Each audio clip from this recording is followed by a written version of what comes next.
Hi everyone, Tae here. In this lesson, we're gonna have a look at English adjectives that are used in Korean and learn to make sentences with them. It's gonna be so easy that even if you've never studied Korean before, you'll be able to start saying so many things in no time with hardly any effort at all, I guarantee. So without further ado, let's get it started. The basic structure is gonna be English adjectives with a bit of modification to their pronunciation, of course, plus HAE YO. And that's it. It's already conjugated to the present tense. And by now you already know that in Korean, you don't have to change the form of the verbs, or in this case, adjectives by the grammatical person. In simple words, am, are, is, you don't have to worry about which one to put. So, conjugation, done. Now let's have a look at some examples. 심플해요 means something is simple, or whatever the things are simple. Simple, right? 심플해요. Now, in Korean, you don't always have to have a subject in a sentence. So this alone is a valid sentence, but if you wish to, you can add a subject at the beginning of the sentence, just like in English. So let's say the design is simple. Now, before you go on, I'll give you a hint. You don't have to bother with the articles in Korean, we don't have them. So just say design. That's it. So how would you say the design is simple? 디자인 심플해요. 디자인 심플해요. How about the recipe is simple? Now the recipe is recipe. We don't have the R sound, so if it's used at the end of a syllable, we usually just get rid of it. And if it comes before the vowels, we change it to the closest sound that we have in Korean, which is like R sound. And it's quite similar to the unrolled simple R sound in Spanish or Italian, L. And anyway, so how would you say the recipe is simple in Korean? 레시피 심플해요. 레시피 심플해요. You get the idea, right? Now let's try making sentences with actual names.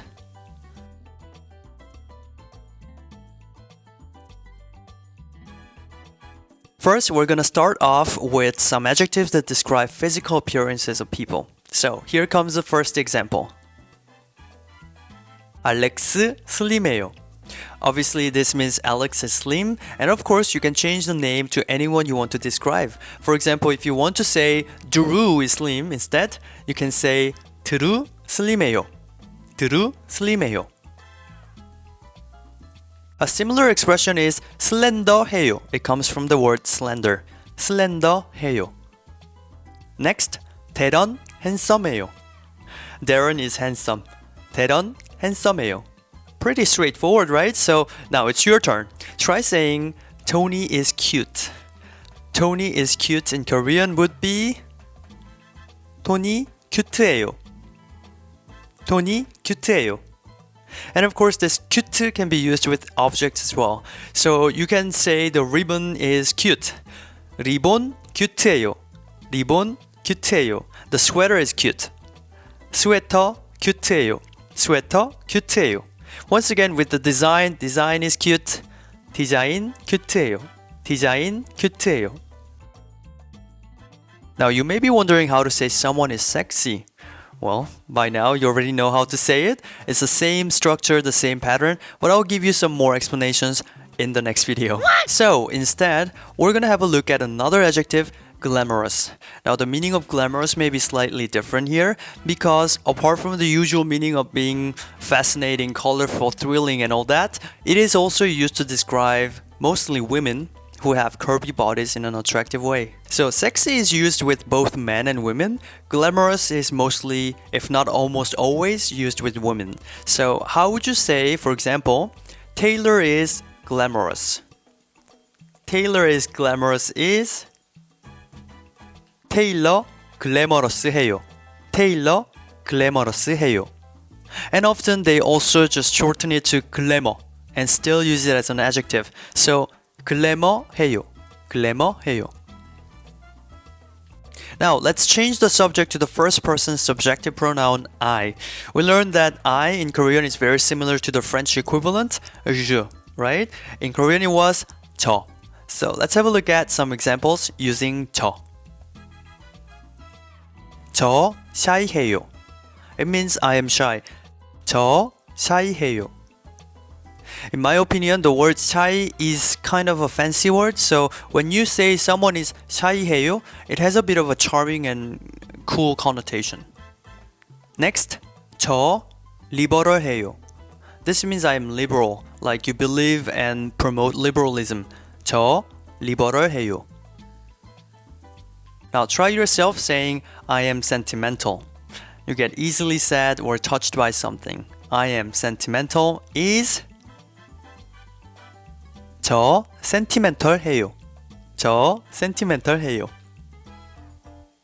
How about I am sensitive? I am sensitive in Korean is 저 sensitive해요. 저 sensitive해요. You may also hear sensitive, sensitive, and surprisingly, this is the official spelling on the dictionary. 저 sensitive해요. Finally, let's say I am melancholic. I use this expression a lot in real. I am melancholic. 저 멜랑콜릭해요. 저 멜랑콜릭해요. You may also encounter some variations like 멜랑콜리해요 or 멜랑꼴리해요. But these are all interchangeable anyway. Assuming that now you have a good understanding of the basic structure, from now we're just gonna look at some examples of only adjective plus 해요.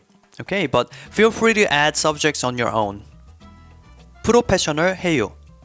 Someone is professional. 프로페셔널해요. Please note that the R and F sounds have been altered. 프로페셔널해요. 젠틀해요. Someone is gentle. 젠틀해요. Now the next one is somewhat similar. 소프트해요. Someone or something is soft. 소프트해요. Now the contrary. 터프해요. Someone is tough, as in their personality or behavior are strong, and also there is a connotation of being cool too. 터프해요. And for your reference, we also use the terms like tough guy, tough guy, or macho man, macho man, or gentleman, gentleman. Alright, that's it for this video. In the next lesson, we'll continue with more English adjectives used in Korean like today. So it's gonna be equally easy and productive, and we'll also learn demonstrative determiners like this or that, as in this brand, or that model, for example. Alright, thank you for watching, and I'll see you in the next video.